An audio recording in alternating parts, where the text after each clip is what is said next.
Sarah, Shalom ben Saada, Shlomo Meloul, Liora bat Aziza, Yosef André ben Mathilde, Isabelle bat Maïcha, Boker Tov. Boker Tov dans une journée nuageuse. Vous savez ce qui s'est passé hier? Il faisait tellement chaud que mon téléphone s'est arrêté à un moment donné du cours. Oui, sécurité, de refroidissement. Et bon, ce matin, il fait bon, mais il y a des nuages. C'est incroyable. Le 14. N'importe quoi. Voilà.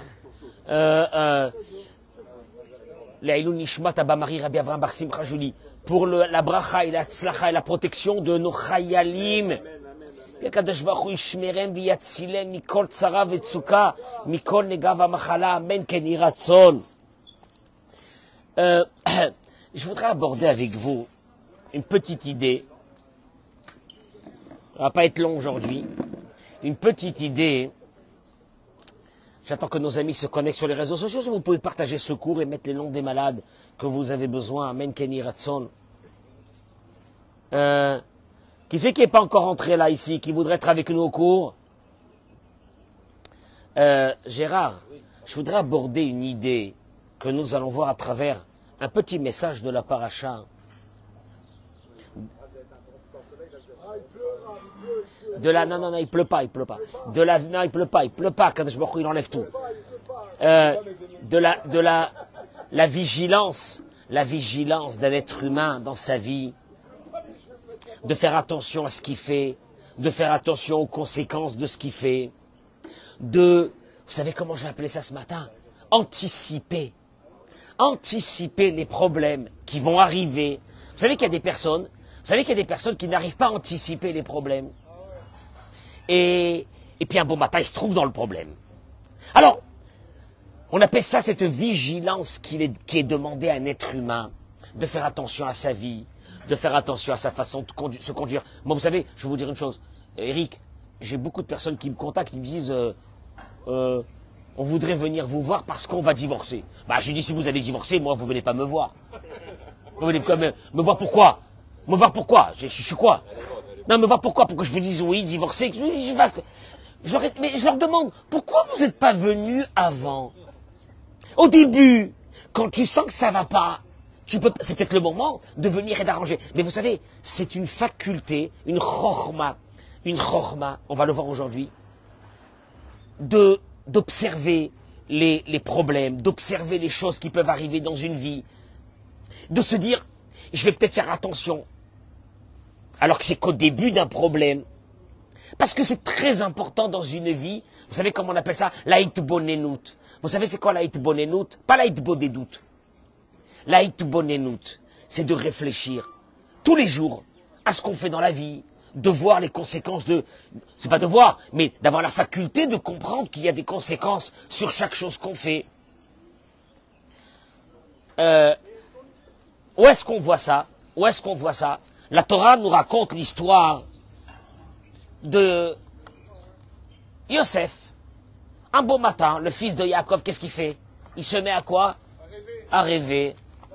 Et donc il dit à ses frères, alors il va les chauffer, il dit à ses frères, et ça va l'amener à la haine vis-à-vis de ses frères, et ils vont le vendre en Égypte. Ils vont le vendre en esclave, ils vont se débarrasser de lui. Il leur dit, Vayomer Alehem, il leur dit, Shim'una chalom ashechalamti, regardez, venez écouter le rêve que j'ai rêvé. Quoi? Ine, anachnu me'alemim alumim betoch hasadeh. Et voici que nous formons des gerbes. On était en train de faire des gerbes au milieu des champs. Et ma gerbe s'est levée, et s'est mis comme ça en plein milieu. Et tous vos gerbes à vous sont venus, se sont prosternés à moi. Il continue, il dit aussi, j'ai rêvé un deuxième rêve. Il y avait le soleil et la lune, et 11 étoiles qui se prosternaient devant moi. Les 11 étoiles qui représentent quoi? Ses frères. En fait, compte, qu'est-ce qu'il est en train de leur dire? Yosef, il est en train de leur raconter qu'un jour, ils vont se prosterner devant lui. Qu'est-ce que ça fait, ça? Ça, simplement, ça amène la haine vis-à-vis de lui. C'est qu'en fin de compte, il se pense, il se croit supérieur à ses frères. Tu me suis? Alors, Vaïsaper El Aviv et El Echav. Il est parti, il a raconté ce rêve à ses frères et à son père. Vaïgar Bo Aviv. Son père lui reprocha ses rêves qu'il est en train de raconter. Pourquoi? Pourquoi il lui a reproché? Parce que les Fichaya Métil Sina Alav, il a amené de la haine sur lui. Le père n'est pas content, Yaakov n'est pas content de ces rêves-là. Alors, Yaakov, il lui dit, Machalom, qu'est-ce que tu es en train de faire des rêves pareils, etc. Et le verset termine et il dit, Vayekan Ubo Echav, ses frères l'ont jalousé. Ve Aviv Shamar et Adavar. Ça va être ce mot que je vais prendre aujourd'hui. Et son père garda la parole dans son esprit. Qu'est-ce que ça veut dire? Ça veut dire que son père, il lui crie, il lui reproche. Pourquoi il fait des rêves pareils? Mais son père, à l'intérieur de sa tête, qu'est-ce qu'il se dit? Je vais garder ses paroles. Qu'est-ce que ça veut dire, je vais garder ses paroles? Alors, Rashi ramène. Haya mamtin ou metsape. Haya mamtin, il attendait. Ou metsape, et il guettait. Regardez comment Rashi ramène deux mots pour dire attendre. Il attendait mamtin, les hamtin. Hamtana. C'est quoi hamtana en hébreu? Hein? Attendre. Metsape, les tzapot, attendre. Mais Rashi dit, Haya mamtin, il attendait, ou metsape, et il guettait, matayavo, quand est-ce que ses rêves allaient se réaliser.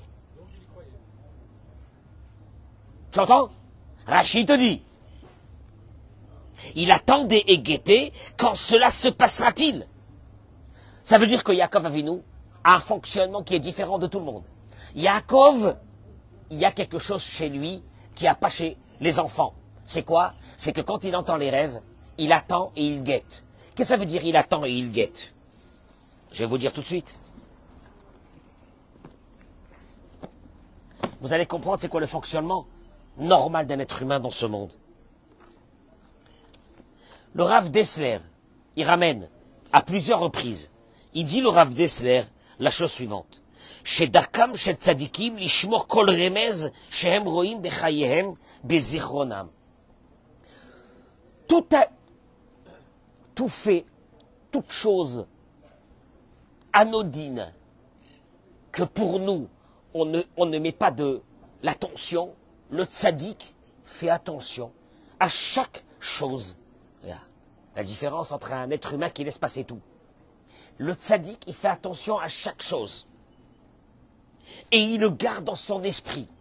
Ve'afilouk chez Ezman Rav, même quand c'est pour beaucoup de temps. Tu sais qu'est-ce qui s'est passé avec Yaakov? Alors là, je vous annonce le Midrash. Eric, tu n'as jamais vu ce Midrash. Le Midrash, il dit, dans Péréchid Rabbah, quand son fils lui a raconté les rêves qui présagent quelque chose, ben c'est vrai que, en fin de compte, il a eu raison.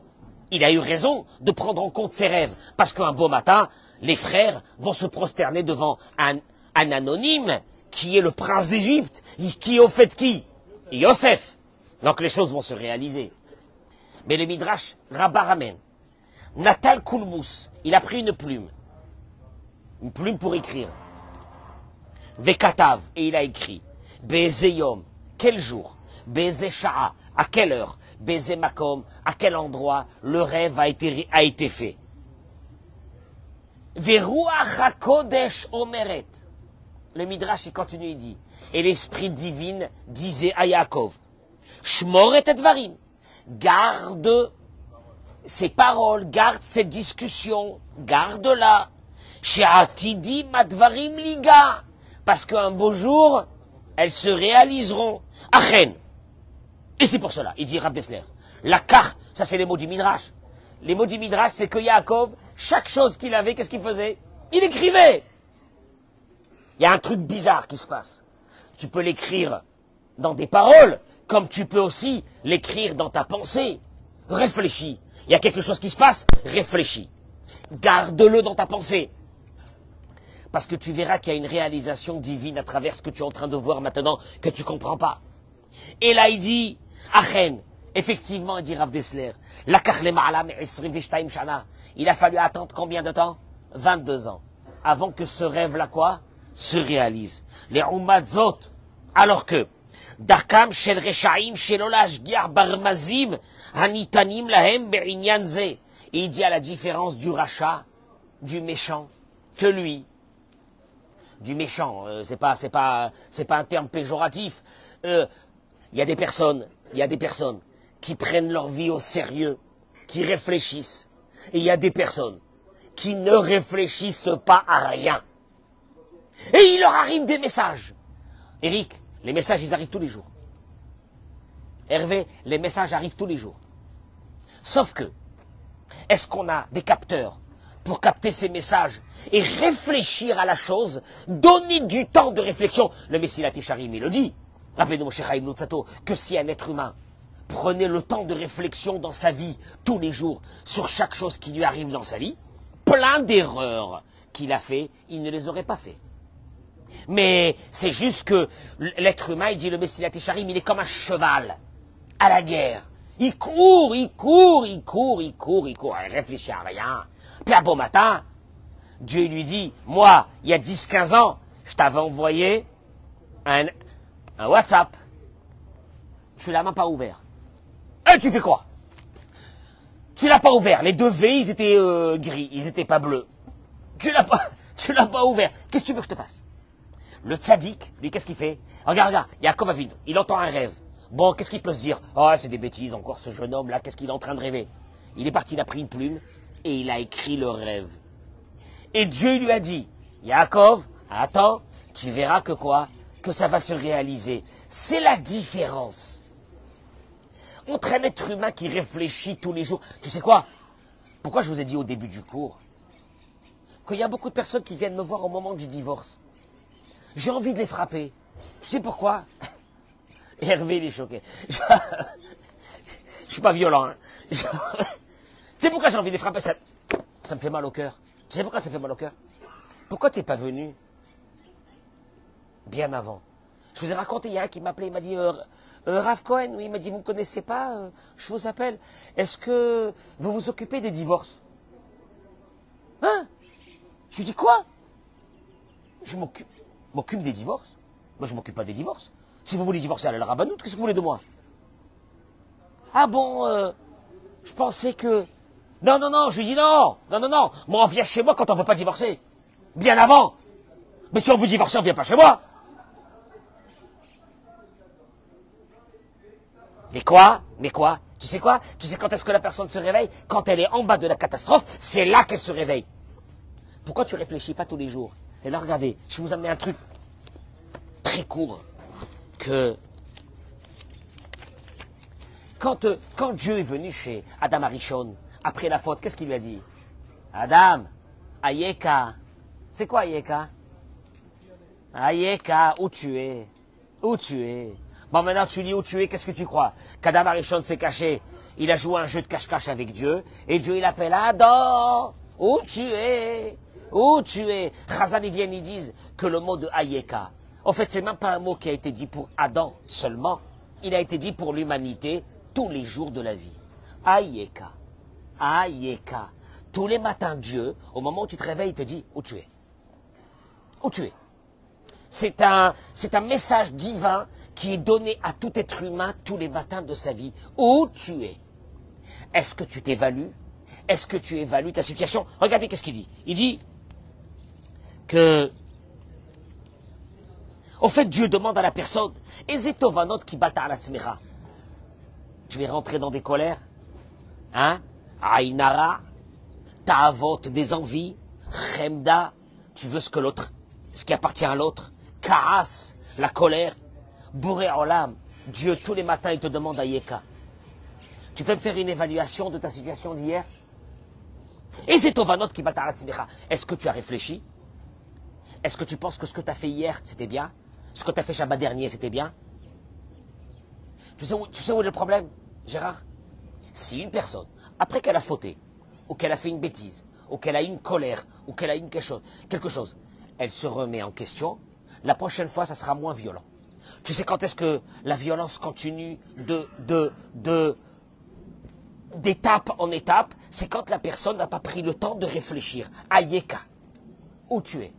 Ayeka, où tu es dans chaque chose de ta vie? Où tu es? Dieu te dit, est-ce que tu n'as pas compris que tu as un Yetzerara? Veshata Mesugal, l'école à Averot Kola, mais qu'en fin de compte, un être humain, s'il ne fait pas attention à sa vie, il est capable de faire toutes les bêtises du monde. Au schéma, ou bien, Atabe Achacha, ou bien tu es dans le. Comment on appelle Achacha, l'Achish? Celui qui renie sa situation. Le déni de sa situation. Et que, Ataloï Vanta'at Kamata Mesukan, et que tu n'as pas compris combien un être humain peut être quelqu'un de dangereux dans ce monde. En deux mots, tu vois ce qui est demandé à un être humain tous les jours, Ayeka.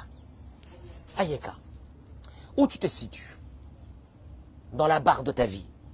Il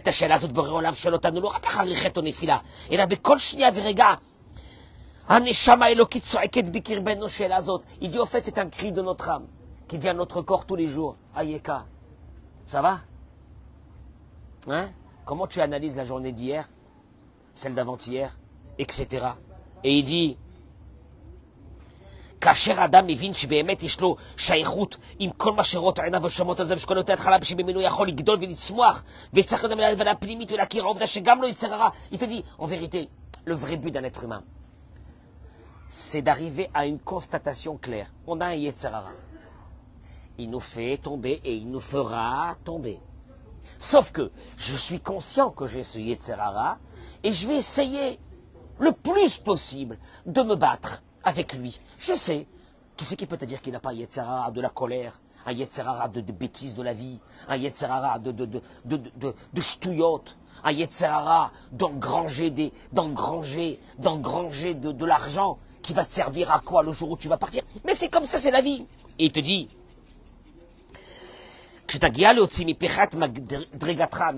quand tu pourras évaluer exactement, hein, tu connais le Yetzer Hara de celui qui est, tous les matins, il est mchennef, il est pas bien, tous les matins, il est énervé, tous les matins. Dis-moi, je peux demander à ces gens-là qui se lèvent tous les matins, là, en dépression, tu peux pas te lever un matin et te dire, Ayeka, où je suis? C'est quoi cette vie? C'est quoi cette vie? C'est quoi cette vie? Tu sais, je vais te dire un truc. Toutes les personnes qui vont tomber de niveau en niveau, jusqu'à qu'un matin ils vont se lever, ils verront qu'ils ont tout détruit. Tu sais c'est qui? C'est pas des personnes méchantes. C'est des personnes qui n'ont pas la faculté de se lever un matin et de dire, Ayeka, où je suis? Je sais que j'ai des problèmes, je sais. Ah, tu sais quoi? Celui qui dit je sais que j'ai des problèmes, il est déjà à moitié guéri. Tu sais, Eric, des fois je reçois des couples. Je vois que l'homme est complètement fermé dans sa vie. La femme, elle est complètement fermée dans sa vie. Le rendez-vous dure un quart d'heure. Je me lève, je mets ma veste et je leur dis je peux rien faire pour vous. Enchanté d'avoir fait votre connaissance. Dis-moi, tu crois que je vais te changer moi si toi tu veux pas te changer? T'es un grand malade. Mais t'es un grand malade, tu fais quoi? Tu es venu me voir pourquoi? Pour que je change ta femme? Que je change ton mari? Et que toi tu veux pas changer? Toi tu te poses pas de questions sur ta propre vie? Ben va-t'en. J'ai rien à faire avec toi. Mais c'est la réalité de la vie. C'est la réalité de la vie. Et il dit, Rabbi Nachman de Breslev, il dit une chose extraordinaire. Ha'olam kulo hu gesher tsar meod. Que ce monde c'est un pont très étroit. Ve'a klal, ve'a ikar lo lefachet klal. Et l'essentiel c'est de ne pas avoir peur. Qu'est-ce que ça veut dire? Ki mitzad echad shel hagesher nimtza kadosh baruch hu. Il dit, qu'est-ce que ça veut dire? Ce monde c'est un pont. D'un côté du pont, il y a moi, l'être humain. De l'autre côté du pont, il y a qui? Il y a Dieu. Et il dit Rabbi Nachman, et ce qui va te relier pour traverser ce pont et arriver vers Dieu, à la fin de ta vie, c'est une chose. Toi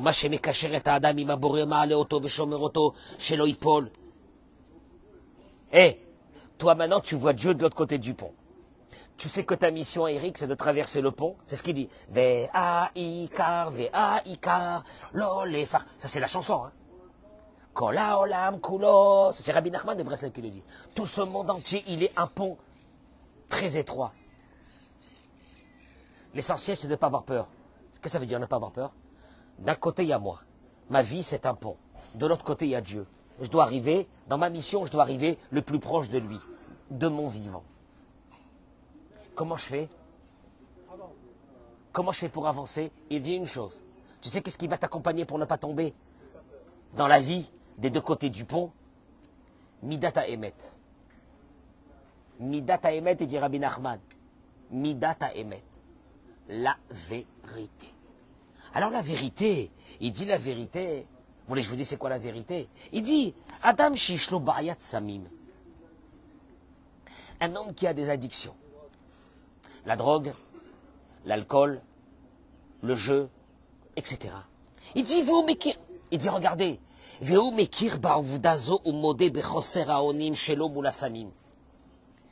et il est conscient d'être malade. Vous savez, je veux vous dire, où va commencer la libération d'un être humain? Au moment où la conscience. Tu vois, j'ai parlé depuis le début que Yaakov Avinu a une conscience, qu'à travers chaque chose qu'il entendait, il comprenait qu'il y a des choses qui vont arriver, etc. Il dit, quelqu'un qui a, mais ça tu peux le mettre dans tout, quelqu'un qui a une addiction, il te dit, et qui reconnaît qu'il est malade, Barosh ou Barishona, Alavli Tranel Laboreolam, Shikar Memeno Taratson. La première des choses, il te dit, c'est ce que tu fais, c'est pas d'aller voir un psychologue. Il faudra aller voir un psychologue et un thérapeute, etc. Mais la première des choses, supplie à Dieu, prie à Dieu, demande-lui qu'il t'enlève cette volonté de l'alcool, cette volonté de la drogue. Moi, je peux vous dire une chose. Je ne vous parle pas beaucoup de ça parce que nous, on n'est pas touchés ici. Donc, je ne vous parle pas de ça.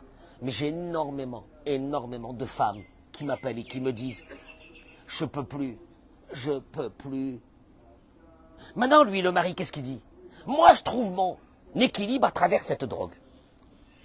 Regarde le concept. Il te dit, la drogue, pour moi, c'est pas dangereux. Écoutez-moi bien.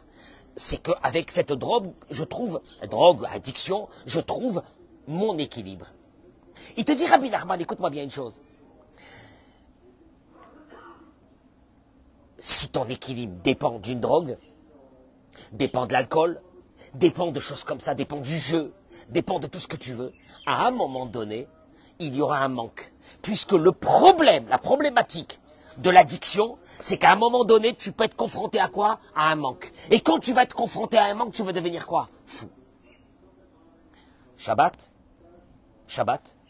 je supplie, ceux qui fument, et que Shabbat, ils s'en foutent. Fumez Shabbat.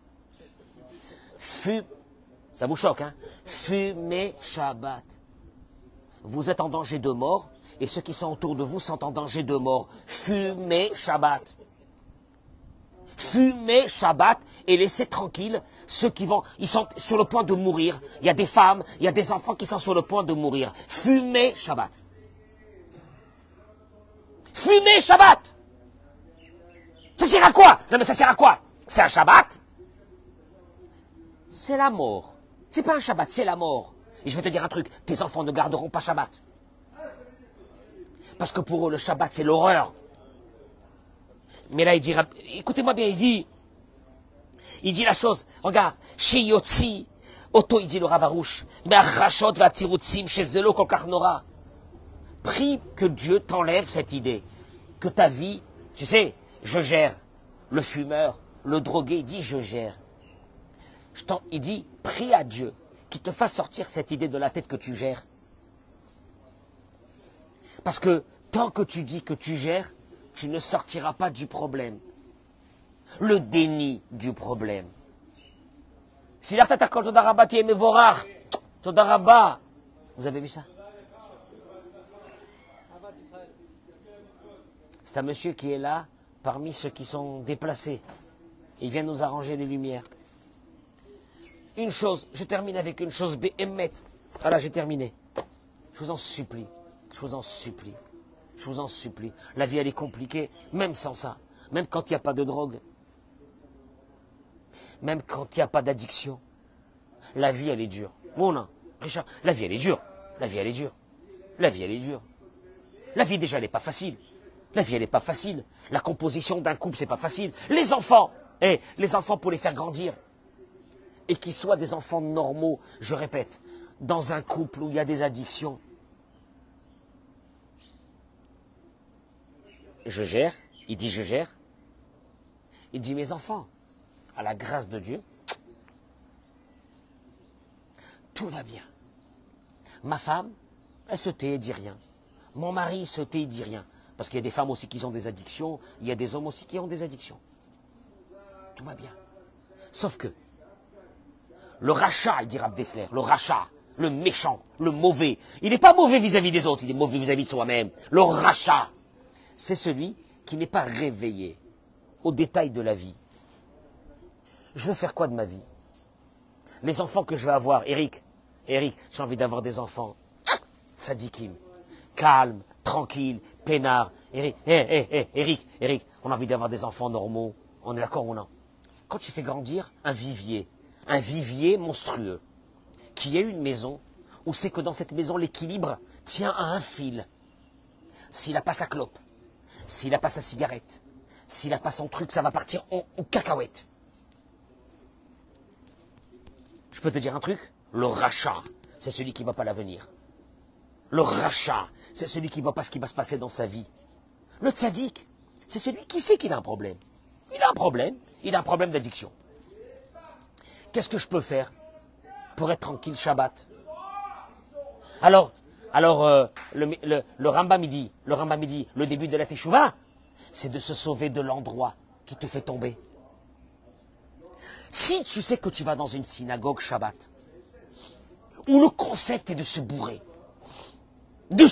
parce que, je vous rappelle une chose, hein, je suis pas contre l'alcool, hein, vous avez bien vu qu'on a nos bouteilles d'alcool et tout, mais tu as vu comment les gens ici, hein, bon, non, tu as vu ou non, les gens, avec modération, ils prennent leur petit lechaïm, on est bien, on est tranquille. Si tu vas dans une synagogue où le concept c'est de se bourrer, et que tu rentres à la maison, tu deviens fou.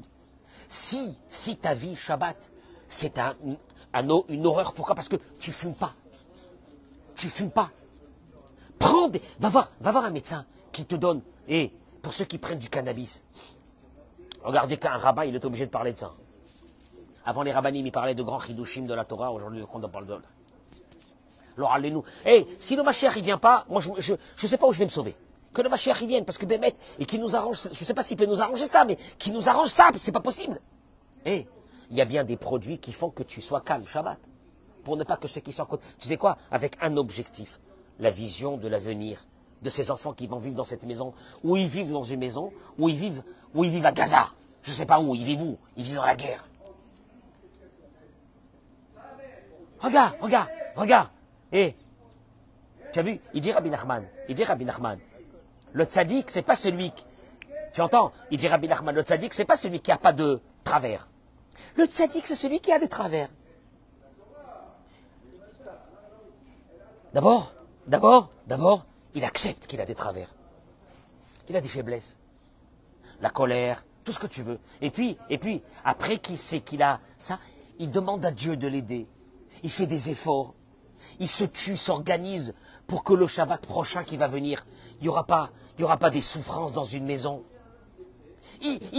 Tu vois, c'est ça le tzaddik. Le tzaddik, c'est pas celui qui est devenu tzaddik. Le tzaddik, c'est celui qui anticipe, qui dit comment est-ce que je vais faire. Je t'en supplie, Dieu, aide-moi. Hier, j'ai pété un câble. Akadosh Baruch Hu, pourquoi j'ai fait ça? Je t'en supplie, aide-moi. Et le Maïmonide dit, il faut que le vidouille. C'est quoi le vidouille? Que tu dises tes fautes à haute voix. Pourquoi à haute voix? Hein? Parce que quand tes oreilles vont entendre ce que ta bouche fait sortir, ça va te faire mal. Si tu te lèves un bon matin, tu dis je suis un drogué. Je suis un malade. Je suis un alcoolique. Je suis un fou. Je suis un assassin. Je suis en train de tuer mes enfants et ma femme. Je suis en train de tuer mon mari pour les femmes qui sont alcooliques ou addictes aussi. Je suis en train de tuer le monde entier. Je suis devenu un assassin, j'ai mis des enfants au monde alors que j'étais un malade. Hachem, je t'en supplie, aide-moi. Tu sais ce qu'il dit Rabbi Nachman? Ça, c'est un tzaddik. Il a commencé le travail. Il a commencé le travail. Béhémet, Béhémet. Eric, je sais que je suis moralisateur dans mes cours. Et qu'il y a beaucoup de personnes qui... Partagez ça avant. Partagez ce cours-là, Béhémet. Je peux vous dire une chose. Je suis moralisateur. Vous aurez préféré quoi, que je vous parle d'un paracha? Je vous laisse tranquille. Qu'on continue à tomber, à se casser la figure comme on est en train de se casser la figure. Moi, vous savez pas, moi, ce que je passe moi tous les jours. Les téléphones que je reçois. Ah, vous savez pas. Vous savez pas. Et encore heureusement que je filtre. Parce que sans ça, c'est la folie. Mais quoi? Des personnes en détresse. Des milliers de couples en détresse. Après, tu sais quoi, Eric? On m'amène, alors là, on me contacte pour me dire, est-ce que vous pouvez m'aider avec les adolescents? C'est-à-dire après que les catastrophes sont là, et qu'il y a eu des années de guéhinam dans ces maisons, on a des enfants qui sont fous, et on cherche un rabbin qui pourra nous aider. On peut pas. Si on n'a pas des adultes, on peut pas. Moi, je vous rends hommage. Je vois, je parle de vous qui êtes là maintenant avec moi ce matin. Je vois le travail, je vois la tenue, je vois la parole, faites attention. Je vois le travail que vous faites dans vos maisons. Je vois comment vous êtes là le matin à la synagogue. Richard, Béhémet, c'est zéro pas shoot. Je vois ceux qui sont là-bas en train de faire le cours de Dafayomi. Regardez là-bas, ils sont en train de faire le cours de Dafayomi avec le Rav Dov. Là, je vois Samuel en train d'étudier la paracha tous les matins. Je vois chacun. Il y a certains qui arrivent un peu en retard, mais qui prient. Tu sais quoi? C'est ce qu'on appelle faire un travail. Maintenant, Akadosh Baruch Hu, tu sais ce qu'il dit? Moi, je vais aider à ceux, j'aide. Tu sais à qui j'aide? À ceux qui ont conscience qu'ils ont des choses à arranger, donc je vais les aider. Mais celui que pour lui, il n'a rien à arranger et que tout est sous contrôle, quand j'entends ce mot, tout est sous... Maintenant, je sais que le mec, il a besoin de je ne sais pas combien de cannabis par jour. Et qui me dit, tout est sous contrôle, moi j'ai des frissons. Si je m'imagine Shabbat, quand il n'a pas ça... Alors maintenant, je voudrais lancer un dernier message. Si quelqu'un peut même couper ce message et l'envoyer aux jeunes, je termine avec ça, et que ce mérite de ces mots que je vais dire maintenant, qui vont durer 1 minute, soit pour tous les chayalim.